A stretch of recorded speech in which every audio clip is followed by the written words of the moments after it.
ഇപ്പോൾ നമ്മുടെ ഈ ആർമുണ്ടച്ചൻ വളരെ സുനിശ്ചിതമായ ഒരു തീരുമാനമെടുത്താണ് വിൽക്കാനിട്ടിരുന്ന ഒരു സ്ഥലത്ത് ധ്യാനകേന്ദ്രം പണിതതെന്ന്.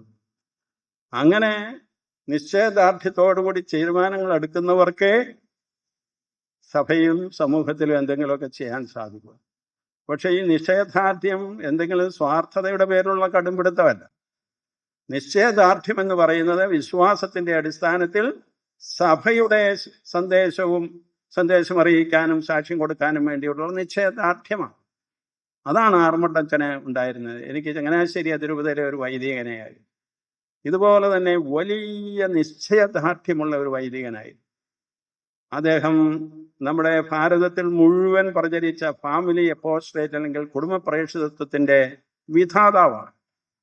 അദ്ദേഹം അതിൻ്റെ ഏറ്റവും വലിയ രൂപമായിട്ടുള്ള ഒരു international pontifical institute of theology of family and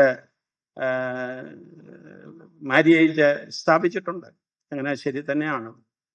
അദ്ദേഹം ഒരു സ്ഥലം വാങ്ങി, ഒരു പള്ളി പണിത്, അവിടെ ഒരു ആശുപത്രിയും പണിത് അതിരൂപതയ്ക്ക് കൊടുത്തിട്ടുണ്ട്. അമേരിക്കയിൽ പോകുമായിരുന്നു. അവിടെ നിന്നൊക്കെ കിട്ടിയ സംഭാവനകൾ സ്വരുക്കൂട്ടിക്കൊണ്ടാണ്. അതുപോലെ തന്നെ അദ്ദേഹം മറ്റൊരു സ്ഥലത്ത് മനോഹരമായ ഒരു ദേവാലയം നിർമ്മിച്ചിട്ടുണ്ട്. ഇങ്ങനെ നിശ്ചയദാർഢ്യത്തോടു കൂടി പോകുന്ന വൈദികര് നമ്മുടെ എല്ലാ രൂപതകളിലും ഉണ്ട്. കൂടുതൽ ഉണ്ടാകണം.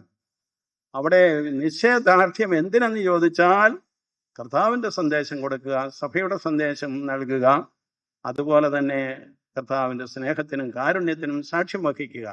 അങ്ങനെ സഭയെ വളർത്തുക, സഭയുടെ സാക്ഷ്യം സമൂഹത്തിൽ കൂടുതലായിട്ട് പ്രചരിപ്പിക്കുക. അതായത് ഞാൻ ദീർഘിപ്പിക്കുന്നില്ല. ദീർഘിപ്പിച്ചാൽ ഇന്നത്തെ ഭക്ഷണം തണുത്തു പോകും. അതുകൊണ്ട് ഞാൻ ദീർഘിപ്പിക്കുന്നില്ല.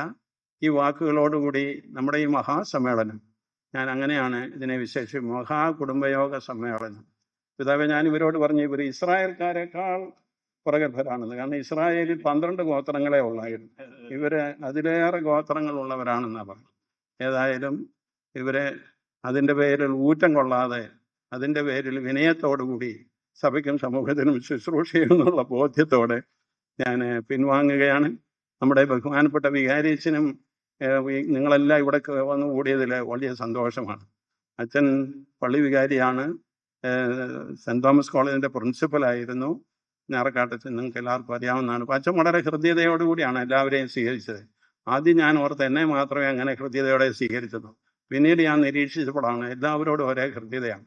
ഏതായാലും അച്ഛൻ്റെ ആ ഹൃദ്യതയ്ക്കും സ്നേഹത്തിനും സ്വീകരണത്തിനും എല്ലാം നന്ദി പറഞ്ഞും കൊണ്ടുകൂടി നിങ്ങളുടെ എല്ലാവരുടെയും പേരിൽ, പ്രത്യേകിച്ച് അഭിമന്യ ജോസഫ് കറങ്ങാട്ട് പിതാവിൻ്റെ പേരിൽ ഈ മഹായോഗവും ആർമുണ്ടച്ചൻ്റെ അനുസ്മരണവും ഉദ്ഘാടനം ചെയ്യപ്പെട്ടതായിട്ട് അറിയിച്ചുകൊള്ളുന്നു. ദൈവത്തിന്